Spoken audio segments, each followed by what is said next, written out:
I've gotten some requests on doing stuff a little more for, I wouldn't say slower riders, but riders starting out.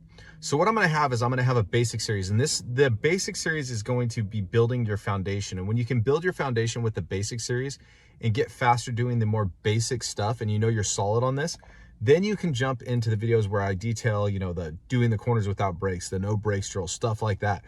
Because some people I think are having an issue. They're trying to do the circle with no brakes, but they don't even know how to get through the circle to begin with. So telling a rider who's not at that high skill level yet to go out and do corners with no brakes or ride a track with no brakes, it's just not even possible.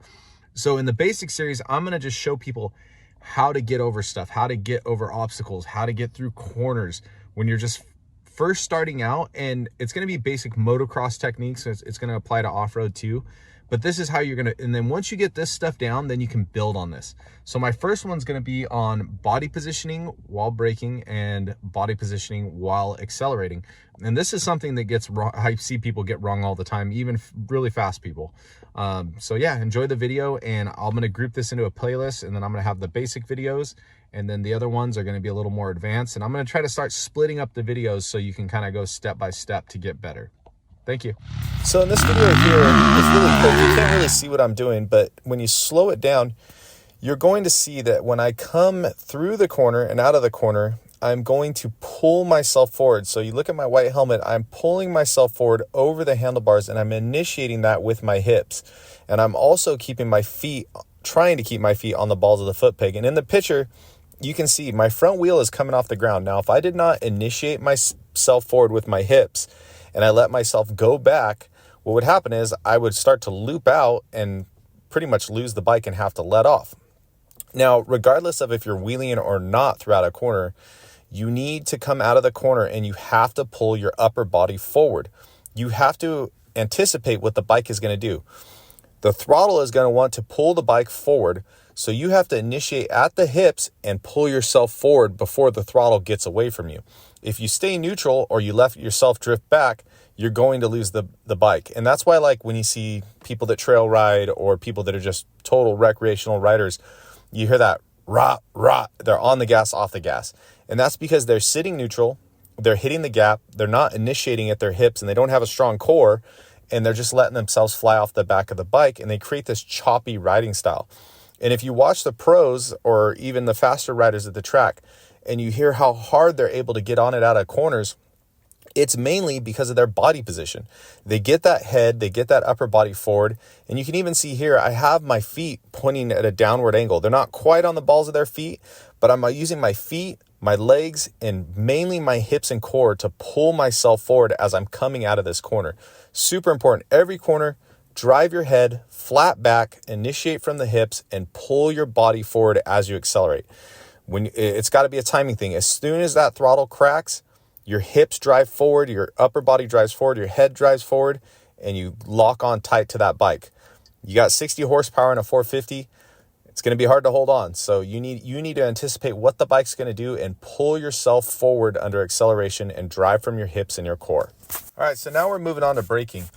And in real time, you can see my butt's back, body's back, but it's just a hard thing to catch. So that's why I like slowing the videos down. So in the distance here, you can see I'm accelerating. My head is very far over the front of the bike.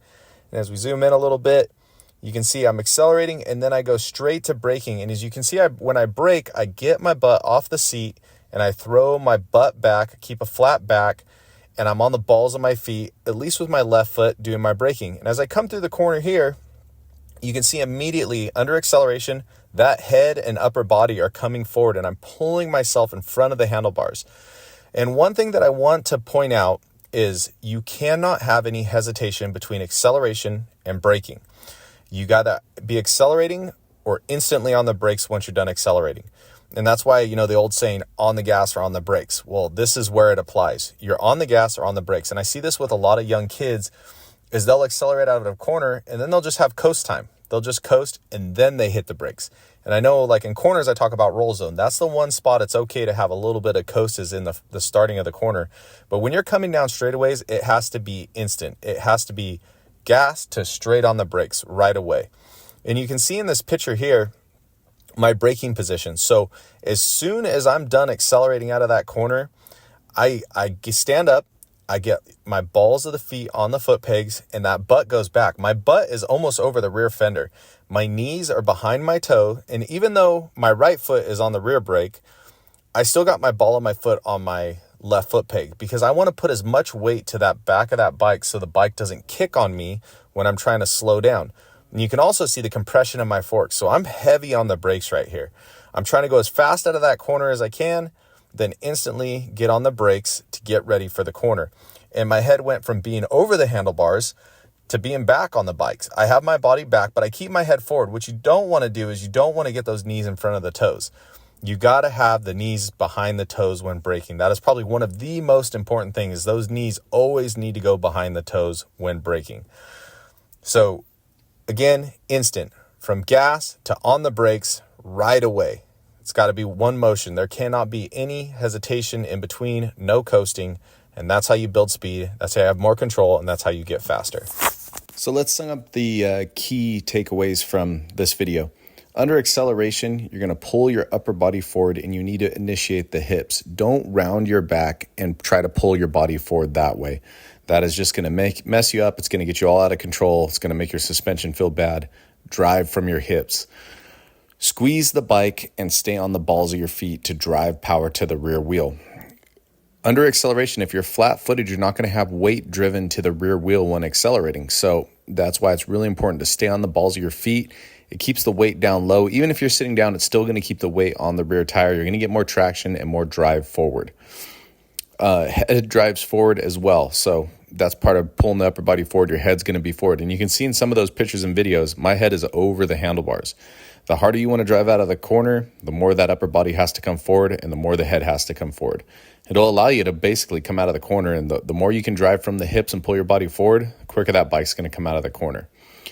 Okay, for braking, butt goes back. So you go from driving forward and then an instant switch to braking. Butt goes back, keep your back flat. So your head is still going to be forward, but that butt is getting over the back of the bike to balance the bike under braking.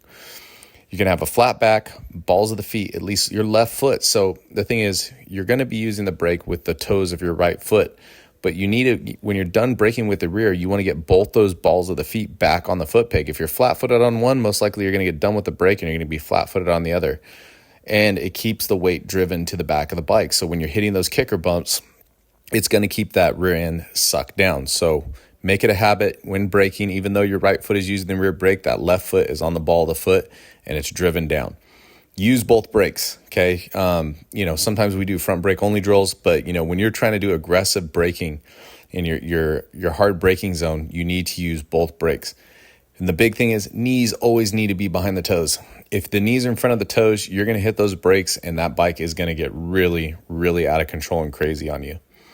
And then the last thing here is no coasting between accelerating and braking, on the gas or on the brakes. So the old term, on the gas or on the brakes, this is where it applies.